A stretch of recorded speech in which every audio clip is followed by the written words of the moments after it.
ಒಂದಿಷ್ಟು ಮಂದಿ ಹೇಳುವ ಪ್ರಕಾರ ಇದು ಆ ಕಡೆ ಟೆಂಟು ಅಲ್ಲ, ಈ ಕಡೆ ಥಿಯೇಟರು ಅಲ್ಲ. ಹಳೆಯ MGR ಅವರ ಸಿನಿಮಾಗಳ ಪ್ರದರ್ಶನಕ್ಕೆ ಹೆಸರುವಾಸಿಯಾಗಿದ್ದಂತಹ ಬೆಂಗಳೂರಿನ ಚಿತ್ರಮಂದಿರ ಇದು. ಈ ಸಿನಿಮಾದ ಪೋಸ್ಟರ್ ನೀವು ಗಮನಿಸಬಹುದು, ಅದು 10 ವಾರದ ಪೋಸ್ಟರ್ ನಲ್ಲೂ ಕೂಡ ಈ ಚಿತ್ರಮಂದಿರದ ಹೆಸರಿಲ್ಲ. ಚಿತ್ರಮಂದಿರದ ಮಾಲೀಕರು ಸಿಕ್ಕಿದ್ರು, ನಾವು ಹೋಗ್ಬೇಕಾದ್ರೆ ಸಂಜೆ ಆಗಿದೆ, ಹೀಗಾಗಿ ಚಿತ್ರಮಂದಿರದ ಮಾಲೀಕರು ಹೊರಗಡೆ ಬರ್ತಾ ಇದ್ರು. ಚಿತ್ರಮಂದಿರವನ್ನ ನೋಡಬಹುದಾ ಅಂತ ನಾವು ಕೇಳಿದ್ವಿ.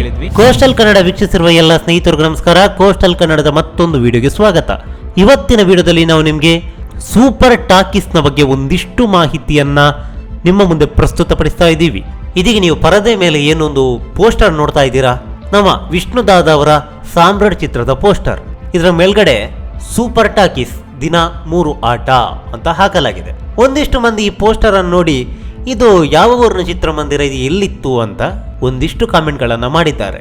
ಒಂದಿಷ್ಟು ಬೆಂಗಳೂರಿಗರಿಗೆ ಈ ಚಿತ್ರಮಂದಿರ ಎಲ್ಲಿತ್ತು ಅನ್ನೋದರ ಬಗ್ಗೆ ಒಂದು ಕಲ್ಪನೆ ಇದೆ. ಮತ್ತೊಂದಿಷ್ಟು ಮಂದಿಗೆ ಈ ಚಿತ್ರಮಂದಿರ ಎಲ್ಲಿತ್ತು, ಅದು ಹೇಗಿತ್ತು ಅನ್ನೋದು ಗೊತ್ತಿಲ್ಲ.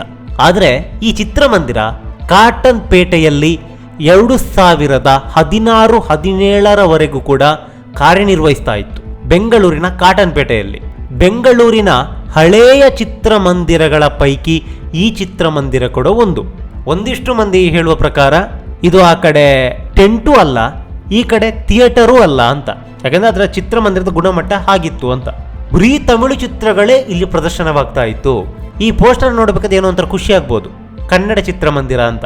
ಅಲ್ಲ ಸ್ವಾಮಿ, ಇದು ಕನ್ನಡ ಚಿತ್ರಮಂದಿರ ಅಲ್ವೇ ಅಲ್ಲ, ಇದು ತಮಿಳು ಸೆಂಟರ್. ಇಲ್ಲಿ ಕನ್ನಡ ಸಿನಿಮಾಗಳನ್ನು ಪ್ರದರ್ಶನ ಮಾಡ್ತಾ ಇದ್ದಿದ್ದು ಒಂದೇ ದಿನ, ಅದು ರಾಜ್ಯೋತ್ಸವದ ಪ್ರಯುಕ್ತವಷ್ಟೇ.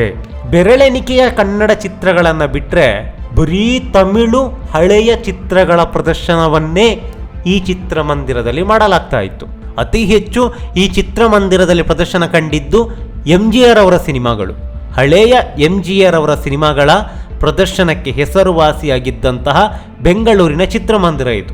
ಉಲಗಂ ಸುಟ್ರಂ ವಾಲಿಬನ್ ಅನ್ನೋ ಒಂದು ತಮಿಳು ಸಿನಿಮಾ, MGR ಅವರ ಹಳೆಯ ಸಿನಿಮಾ ರಿಲೀಸ್ ಆದಾಗ ಇದೇ ಚಿತ್ರಮಂದಿರದಲ್ಲಿ ಪ್ರದರ್ಶನ ಕಂಡಿತ್ತು. ಅಷ್ಟೇ ಅಲ್ಲದೆ ಇದಕ್ಕೆ ಅದ್ಧೂರಿಯಾದಂತಹ ಸ್ವಾಗತವನ್ನು ಕೂಡ ಮಾಡಲಾಗಿತ್ತು. MGR ಅವರ ಕಟೌಟನ್ನು ನಿಲ್ಲಿಸಿದ್ರು, ಜೊತೆಗೆ ಹೂವಿನ ಹಾರವನ್ನು ಹಾಕಿ ಸಿಕ್ಕಾಪಟ್ಟೆ ಜಾತ್ರೆ ಥರ ಮಾಡ್ತಾ ಇದ್ರು. ಬೇರೆ ತಮಿಳು ಸಿನಿಮಾಗಳು ಇಲ್ಲಿ ಏಕಕಾಲಕ್ಕೆ ತೆರೆ ಕಂಡಿದೆಯಾ ಅಂತ ಕೇಳಿದ್ರೆ ಇಲ್ಲ. ಎಕ್ಸಾಂಪಲ್ ಹೇಳ್ತಿದ್ದೀವಿ, 2016ರಲ್ಲಿ ತೆರೆಕಂಡಂತ ತೆರಿ ಸಿನಿಮಾ, ವಿಜಯ್ ಅಭಿನಯದ ತೆರಿ ಸಿನಿಮಾ ಏಕಕಾಲಕ್ಕೆ ತೆರೆ ಕಂಡಿಲ್ಲ. ಈ ಸಿನಿಮಾದ ಪೋಸ್ಟರ್ ನೀವು ಗಮನಿಸಬಹುದು, ಅದು 10 ವಾರದ ಪೋಸ್ಟರ್ನಲ್ಲೂ ಕೂಡ ಈ ಚಿತ್ರಮಂದಿರದ ಹೆಸರಿಲ್ಲ. ಹಾಗಾದ್ರೆ ಈ ಸೂಪರ್ ಟಾಕೀಸ್ನಲ್ಲಿ ಈ ಸಿನಿಮಾ ಯಾವಾಗ ತೆರೆ ಕಂಡಿತ್ತು ಅಂತ ಹೇಳಿದ್ರೆ ತದನಂತರ ಯಾವಾಗ ಬೇಕಾದ್ರೆ ಕಂಡಿರ್ಬೋದು, ಆದರೆ ಏಕಕಾಲಕ್ಕೆ ಮಾತ್ರ ತೆರೆ ಕಂಡಿಲ್ಲ. ಇದೇ ರೀತಿಯಾಗಿ ಅದೆಷ್ಟೋ ಸಿನಿಮಾಗಳು ಇಲ್ಲಿ ಪ್ರದರ್ಶನ ಕಂಡಿದೆ. ಕಮಲ್ ಹಾಸನ್, ರಜನಿಕಾಂತ್, ವಿಜಯ್, ಹೀಗೆ ಎಲ್ಲ ತಮಿಳು ನಟರ ಸಿನಿಮಾಗಳು ಈ ಚಿತ್ರಮಂದಿರ ಪ್ರದರ್ಶನ ಕಂಡಿದೆ. ಇನ್ನು ಕನ್ನಡದಲ್ಲಿ ಯಾವ ಸಿನಿಮಾಗಳು ಇಲ್ಲಿ ಪ್ರದರ್ಶನ ಕಂಡಿದೆ ಅಂತ ಹೇಳೋದಾದ್ರೆ ಈಗಾಗಲೇ ಹೇಳಿದಂತೆ ಕರ್ನಾಟಕ ರಾಜ್ಯೋತ್ಸವ ದಿನದಂದು ಒಂದು ಕನ್ನಡ ಸಿನಿಮಾ ತೆರೆ ಕಾಣುತ್ತೆ ಅನ್ನೋದು ಕನ್ಫರ್ಮ್. ಅದನ್ನು ಹೊರತುಪಡಿಸಿ ಅಲ್ಲೋ ಇಲ್ಲೋ ಎಲ್ಲೋ ಒಂದೊಂದು ಅವಾಗ ಈ ಸಾಂಬಾರ್ನಲ್ಲಿ ಕೊತ್ತಂಬರಿ ಸೊಪ್ಪು ಸಿಕ್ಕಿದಾಗೆ ಕನ್ನಡ ಚಿತ್ರಗಳನ್ನು ಪ್ರದರ್ಶನ ಮಾಡ್ತಾ ಇದ್ರು. ಈ ಪೈಕಿ ಶಬರಿಮಲೆ ಸ್ವಾಮಿ ಅಯ್ಯಪ್ಪ, ಇನ್ನು ನಮ್ಮ ಅಣ್ಣವರ ಬಂಗಾರದ ಮನುಷ್ಯ ಕೂಡ ಇಲ್ಲಿ ತೆರೆ ಕಂಡಿತ್ತಂತೆ. ಹಾಗೆ ನಮ್ಮ ಊರು 1960ರಲ್ಲಿ ತೆರೆ ಕಂಡಂತಹ ಮಹಾಶಿಲ್ಪಿ, 1958 ಆಸುಪಾಸಿಗೆ ತೆರೆ ಕಂಡಂತಹ ಸ್ಕೂಲ್ ಮಾಸ್ಟರ್, ಹೀಗೆ ಅಂದಿನಿಂದ ಇಂದಿನವರೆಗೆ ಬೆರಳೆಣಿಕೆಯ ಕನ್ನಡ ಚಿತ್ರಗಳನ್ನಷ್ಟೇ ಇಲ್ಲಿ ಪ್ರದರ್ಶನ ಮಾಡಲಾಗ್ತಿತ್ತು. ಉಳಿದಂತೆ ಅತಿ ಹೆಚ್ಚು MGR ಅವರ ಸಿನಿಮಾಗಳು. ಇನ್ನು ತಮಿಳಿನ ರಕ್ತ ಕಣ್ಣೀರನ್ನೋ ಒಂದು ಸಿನಿಮಾ ಇಲ್ಲಿ ಶತಕ ಬಾರಿಸಿದಂತಹ ಇತಿಹಾಸವಿದೆ ಈ ಚಿತ್ರಮಂದಿರಕ್ಕೆ. ಹೀಗೆ ತಮಿಳು ಸಿನಿಮಾಗಳ ಬಗ್ಗೆ ಹೇಳೋದಕ್ಕೆ ಹೋದ್ರೆ ಸಿಕ್ಕಾಪಟ್ಟೆ ಇದೆ, ಯಾಕಂತಂದ್ರೆ ಇದು ತಮಿಳು ಚಿತ್ರಮಂದಿರವೇ. ಇನ್ನು ಈ ಚಿತ್ರಮಂದಿರದ ಬಗ್ಗೆ ನಾವು ತಿಳ್ಕೊಳ್ಬೇಕು ಅಂತ ಈ ಕಾಟನ್ ಪೇಟೆಗೆ ಹೋಗಿದ್ವಿ. ಚಿತ್ರಮಂದಿರದ ಮಾಲೀಕರು ಸಿಕ್ಕಿದ್ರು, ನಾವು ಹೋಗ್ಬೇಕಾದ್ರೆ ಸಂಜೆ ಆಗಿತ್ತು, ಹೀಗಾಗಿ ಚಿತ್ರಮಂದಿರದ ಮಾಲೀಕರು ಹೊರಗಡೆ ಬರ್ತಾ ಇದ್ರು. ಚಿತ್ರಮಂದಿರವನ್ನು ನೋಡ್ಬೋದಾ ಅಂತ ನಾವು ಕೇಳಿದ್ವಿ, ಅದಕ್ಕೆ ಇಲ್ಲ, ನಾವು ಈಗಷ್ಟೇ ಲಾಕ್ ಮಾಡಿದ್ವಿ, ಹೊರಗಡೆ ಎಲ್ಲ ಹೋಗ್ಲಿಕ್ಕೆ ಇದೆ ಅಂತ ಹೇಳಿದರು. ಇನ್ನು ಈ ಚಿತ್ರಮಂದಿರದ ಬಗ್ಗೆ ಒಂದಿಷ್ಟು ಮಾಹಿತಿಯನ್ನು ನಾವು ಕೇಳಿದ್ವಿ, ಅದಕ್ಕೆ ಅವರು ಇಲ್ಲ, ಈಗ ಚಿತ್ರಮಂದಿರ ಸ್ಥಗಿತಗೊಂಡಿದೆ ಅಂತ ಹೇಳಿದರು. ಇನ್ನೇನೋ ಸ್ವಲ್ಪ ತಕರಾರು ಇದೆಯಂತೆ, ಅದೇನೋ ಗೊತ್ತಿಲ್ಲ, ಅದು ಅವರವರ ವೈಯಕ್ತಿಕ, ಆ ವಿಚಾರವನ್ನು ಬಿಟ್ಟಾಕೋಣ.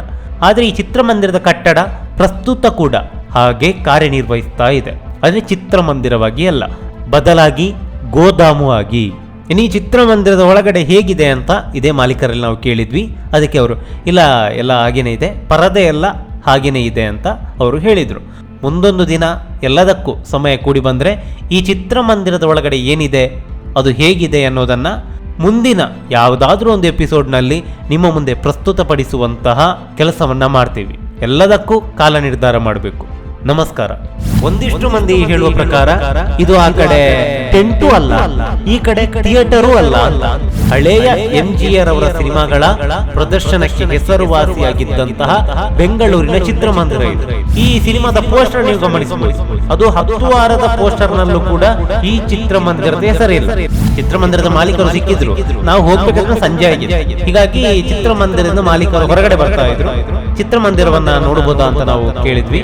ಈ ಮಾಹಿತಿ ನಿಮ್ಗೆ ಇಷ್ಟವಾಗಿದ್ರೆ ಲೈಕ್ ಮಾಡಿ, ಶೇರ್ ಮಾಡಿ, ಹಾಗೆ ನಮ್ಮ ಕೋಸ್ಟಲ್ ಕನ್ನಡ ಯೂಟ್ಯೂಬ್ ಚಾನಲ್ಗೆ ಸಬ್ಸ್ಕ್ರೈಬ್ ಮಾಡಿ.